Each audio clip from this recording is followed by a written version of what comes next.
এই কোটা আন্দোলন তো রাজনৈতিক আন্দোলন। এটা যখন ছাত্রদের একটা অংশের আন্দোলন শুরু হলো, পরবর্তী সেটা রাজনৈতিক আন্দোলন ছিল না, সেটা সরকার পতনেরও আন্দোলন ছিল না, সরকার উৎখাতের কিংবা সরকার পরিবর্তনের, রাষ্ট্র ব্যবস্থা পরিবর্তনেরও কোনো আন্দোলন ছিল না। সেটা নিছক কোটার একটা চাকরির ব্যাপার, চাকরিগত একটা পেশাগত আন্দোলনের একটা সাইট।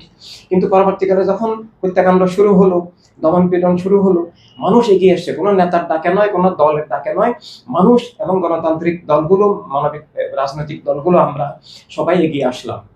আমরা সবাই মানে এই হত্যাকাণ্ডের প্রতিবাদে এবং বিগত সরকারের শেষ পর্যন্ত আমরা প্রথম সংস্কার মানে মেনে নেওয়ার দাবি জানিয়েছি। পরবর্তীকালে যখন হত্যাকাণ্ড হলো, আমরা সরকার পতনের দাবি জানিয়েছি। আজকে যারা বলা গলায় বলতেছেন, তারা 9 দফা থেকে 1 দফা এসেছেন, তারা প্রমাণ দিতে পারবেন না যে আমাদের আগে তারা 1 দফা দাবি করেছেন। আমরা প্রেস ক্লাবে জনসভা করে ভিডিও আছে যে আমরাই প্রথম 1 দফা দাবি তুলেছি, যে যেহেতু সরকার খুন করেছে, হত্যাকাণ্ড করেছে, রাজনৈতিকভাবে মোকাবেলা এটাকে সমাধান করে নাই দাবিটা, তাই সরকার পতনের আন্দোলন আমরা বিশ্ব ইনসানিয়ত বিপ্লবে প্রথম শুরু করেছি।